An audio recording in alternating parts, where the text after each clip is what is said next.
Welcome to the Naga Chronicles podcast. I'm Srimukh Duvvuri, author of The Serpent Prince.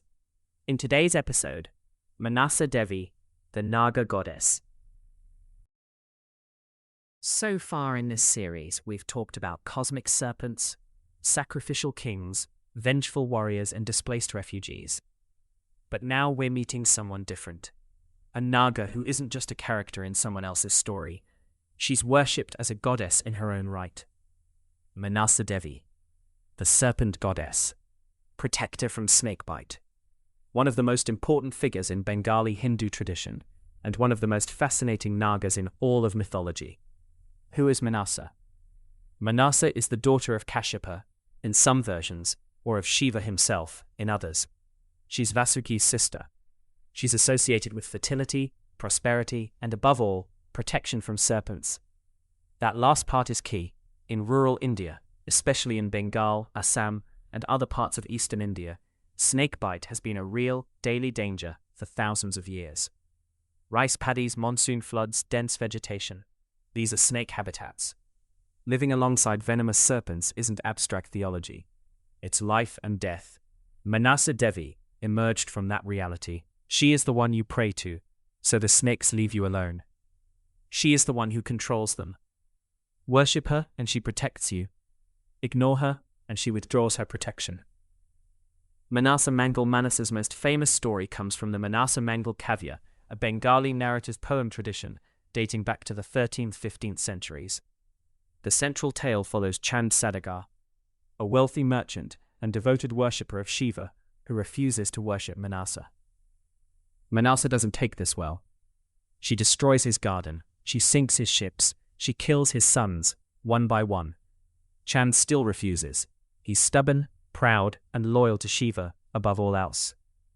But Manasa is relentless.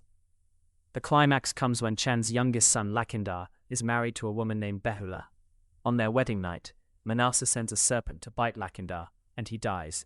But Behula doesn't give up. She places her husband's body on a raft and floats down the river, determined to reach the realm of the gods and bring him back. Behula's journey is one of the great odysseys in Bengali literature. She endures trials, performs dances before the gods, and ultimately convinces them to restore Lakhindar's life, on the condition that Chand finally worships Manasa. Chand relents.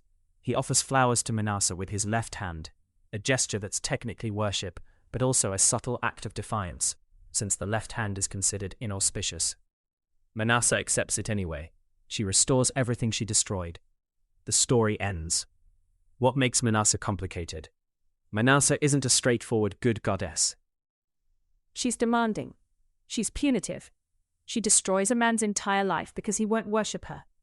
By modern standards, that's not exactly benevolent. But the mythology isn't operating by modern standards. In the tradition, Manasa's demand for worship is a demand for recognition.